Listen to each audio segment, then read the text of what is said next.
సరిగ్గా 7 ఏళ్ల క్రితం వైఎస్ జగన్మోహన్ రెడ్డి చేపట్టిన ప్రజా సంకల్ప యాత్ర ఈ రాష్ట్రంలో అభివృద్ధికి నాంది పలికిందని వైసీపీ రాష్ట్ర కార్యదర్శి రమేష్ గౌడ్ అన్నారు. వైఎస్ జగన్ చేపట్టిన పాదయాత్రకు 7 ఏళ్లు పూర్తయిన సందర్భంగా వైసీపీ నాయకులతో కలిసి సంబరాలు చేసుకున్నారు. కేక్ కట్ చేసి తమ ఆనందాన్ని పంచుకున్నారు. ఈ సందర్భంగా రమేష్ గౌడ్ మాట్లాడుతూ, రాష్ట్రం చంద్రబాబు చేతిలో చిక్కి ప్రజలంతా అల్లాడిపోతున్న సమయంలో నేనున్నాను, నేను విన్నాను అంటూ జగన్ పాదయాత్ర మొదలుపెట్టారన్నారు. ఈ యాత్ర దేశ చరిత్రలో చిరస్థాయిగా నిలిచిపోయిందన్నారు. ఇడుపులపాయ నుంచి 2017 నవంబర్ 6న యాత్ర ప్రారంభమై 341 రోజుల పాటు 13 జిల్లాల్లో 2516 గ్రామాలను కలుపుతూ 3648 కిలోమీటర్లు ఈ పాదయాత్ర సాగిందన్నారు. ఈ పాదయాత్రలో తనకు ఎదురైన అనుభవాలు, ప్రజల కష్టాల నుంచి అనేక పథకాలు తీసుకొచ్చారన్నారు. ఆ పాదయాత్రే రాష్ట్రంలో అభివృద్ధికి, సంక్షేమ విప్లవానికి నాంది పలికాయన్నారు. జగన్మోహన్ రెడ్డి చేసిన అభివృద్ధి నేటికి అందరికీ కనిపిస్తోందన్నారు. కానీ చంద్రబాబు మరోసారి ప్రజల్ని వచ్చింది ముఖ్యమంత్రి అయినా తర్వాత తన స్వభావాన్ని బయట పెడుతున్నారన్నారు. చంద్రబాబుకు మొదటి నుంచి రైతులంటే చిన్న చూపని, ఉచిత కరెంట్ అంటే కరెంటు తీగలపై బట్టలు ఆరవేసుకోవాలని, జలయజ్ఞం అంటే అది సాధ్యం కాదన్న మాటలు మాట్లాడారన్నారు. ఇప్పుడు రాయలసీమ ఎత్తిపోతల పథకాన్ని చంద్రబాబుతో మాట్లాడి నిలిపివేశామని రేవంత్ రెడ్డి చెప్తున్నారంటే ఇంతకన్నా దౌర్భాగ్య పరిస్థితి మరొకటి ఉండదన్నారు.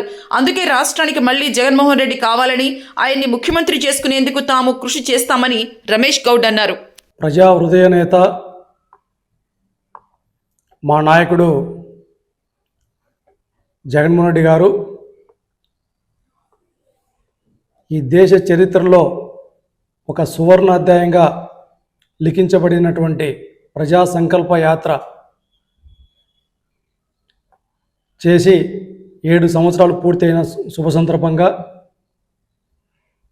మేమందరం కలిసి మరొకసారి ఆ జ్ఞాపకాలని నెమరు వేసుకుంటూ ఈ దేశ చరిత్రలో ఆయన నడిచిన ప్రతి ఒక్క అడుగు కూడా ఒక చరిత్ర అయింది.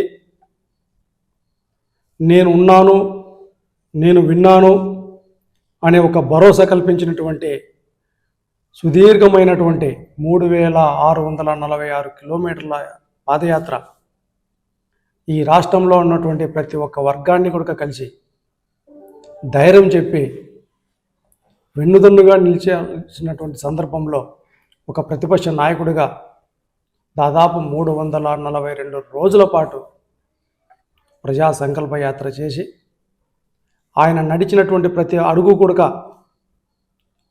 ముఖ్యమంత్రి అయిన తర్వాత ఈ రాష్ట్ర అభివృద్ధికి నాంది పలికిందనేసి సందర్భంగా తెలియజేస్తా ఉన్నాం. అదే సందర్భంలో విద్యా విప్లవాన్ని కావచ్చు, రైతాంగ సమస్యల పట్ల కావచ్చు, ప్రతి ఒక్క రంగంలో కూడా అభివృద్ధి చేసి సంక్షేమ క్యాలెండర్ని కావచ్చు, జాబ్ క్యాలెండర్ని కావచ్చు, డే టు టైం చెప్పి అభివృద్ధి చేసినటువంటి గొప్ప మనసున్నటువంటి నాయకుడు జగన్మోహన్ రెడ్డి గారు. అందుకే ఆ పాదయాత్ర క్షణాలన్నీ కూడా ఇప్పటికీ సజీవ సాక్ష్యాలుగా ఆయన చేసినటువంటి అభివృద్ధి రూపంలో మన కళ్ళకి కనబడుతూనే ఉన్నాయి, చూస్తూనే ఉన్నాం. భవిష్యత్తులో కూడా ఇవాళ ఈ కూటమి ప్రభుత్వంలో అన్యాయానికి గురి కాబడుతున్నటువంటి అన్ని వర్గాలకు వెన్నుదన్నుగా జగన్మోహన్ రెడ్డి గారు ఉన్నారు.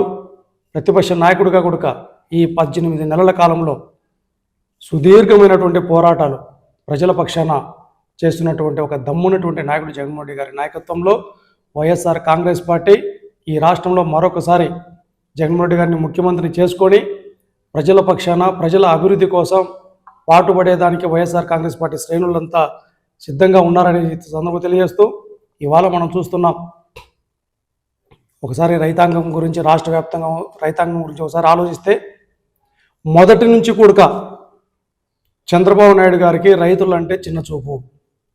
గతంలో కూడా రాజశేఖర రెడ్డి గారు ఉచిత కరెంటు పథకాన్ని అమలు చేయాలని చూస్తే, ఆ పథకాన్ని అమలు చేస్తే కరెంటు తీగలపైన బట్టలు ఆరేసుకోవాలని చెప్పి ఎద్దేవా చేసినటువంటి పెద్ద మనిషి చంద్రబాబు నాయుడు గారు.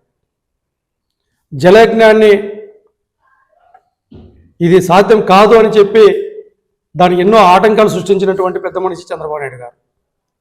ఇదే కాదు, గతంలో కూడా ఎన్నో విధాలుగా రైతులని ప్రతి ఎన్నికలకు ముందర కూడా నమ్మించి నయ వంచనకి గురి చేసేటటువంటి వ్యక్తి చంద్రబాబు నాయుడు గారు. ఇవాళ చూస్తున్నాం రైతాంగం పట్ల, రాయలసీమలో ఉన్నటువంటి రాయలసీమ ఎత్తిపోతల పథకాన్ని స్వయంగా చంద్రబాబు నాయుడుతో 4 గోడల మధ్య మాట్లాడి ఆపించేశాను అని చెప్పి తెలంగాణ అసెంబ్లీ సాక్షిగా ఆ రాష్ట్ర ముఖ్యమంత్రి రేవంత్ రెడ్డి గారు నర్మగభ్యంగా మాట్లాడటం ఇంతకన్నా దౌర్భాగ్యం ఉందా? నలుగురికి అన్నం పెట్టేటటువంటి రైతన్నని ఇంతలాగా మోసం, ఒక ముఖ్యమంత్రి స్థానంలో ఉన్నటువంటి దాదాపు 40 సంవత్సరాల సుదీర్ఘ అనుభవం చెప్పుకునేటటువంటి వ్యక్తి పదే పదే నమ్మించి మోసం చేయటం అనేటటువంటిది ఇక్కడ ఒక రాయలసీమ రైతాంగానికే కాదు, అక్కడ అమరావతి పేరుతో రైతులకు సంబంధించినటువంటి భూములన్నీ తన బినామీల పేరుతో లాక్కొని అభివృద్ధి చేసి చూపిస్తానని చెప్పి ప్లాట్ల రూపంలో ఏదో చెరువుల్లోనో వంకల్లోనో ఏదో ఉండేటటువంటి ప్లాట్లు రైతులకు కాలబెట్టేటటువంటి పరిస్థితి, అక్కడ రైతాంగాన్ని నాశనం చేశాడు. ఇదొకటే కాదు, పోలవరం నిర్వాసితులు ఉత్తరాంధ్రలో పోలవరం నిర్వాసితులకు న్యాయం చేస్తామని చెప్పి అదేవిధంగా విభజన హామీలలో భాగంగా కేంద్ర ప్రభుత్వమే నిర్మించాల్సినటువంటి పోలవరాన్ని తన బినామీలకు కమిషన్ల రూపంలో కట్టబెట్టేందుకు అడ్డుకొని ఇప్పటికి కూడా పోలవరాన్ని పూర్తి చేయలేనటువంటి పరిస్థితి. అంటే ఉత్తరాంధ్ర రైతాంగాన్ని కావచ్చు, అట్లా విజయవాడ రైతాంగాన్ని కావచ్చు, ఇక్కడ రాయలసీమ రైతాంగాన్ని కావచ్చు, అందరినీ కూడా నట్టేంట ముంచినటువంటి చరిత్ర చంద్రబాబు నాయుడు గారిది. అందుకే ఒక రైతాంగం విషయంలోనే కాదు, ప్రతి ఒక్క వర్గాన్ని కూడా సంక్షేమ రూపంలో కావచ్చు, అభివృద్ధి రూపంలో కావచ్చు, ఒక విద్యార్థుల పరంగా కావచ్చు, నిరుద్యోగుల పరంగా కావచ్చు, అందరినీ కూడా ఇబ్బందులకు గురి చేస్తున్నటువంటి కూటమి ప్రభుత్వానికి దగ్గరలోనే మనమందరం కలిసి కూడా వైఎస్ఆర్ కాంగ్రెస్ పార్టీ ఆధ్వర్యంలో బుద్ధి చెప్పాల్సినటువంటి సమయం ఆసన్నమైందని తెలియజేస్తూ, మరొకసారి జగన్మోహన్ రెడ్డి గారిని ముఖ్యమంత్రిగా చేసుకుంటేనే ఈ రాష్ట్ర ప్రజలకి అభివృద్ధిని కావచ్చు, సంక్షేమాన్ని కావచ్చు, రాజన్న కళలు కన్నటువంటి స్వరాజ్యాన్ని సాధించేందుకు వీలవుతుందనేసి తెలియజేస్తాం.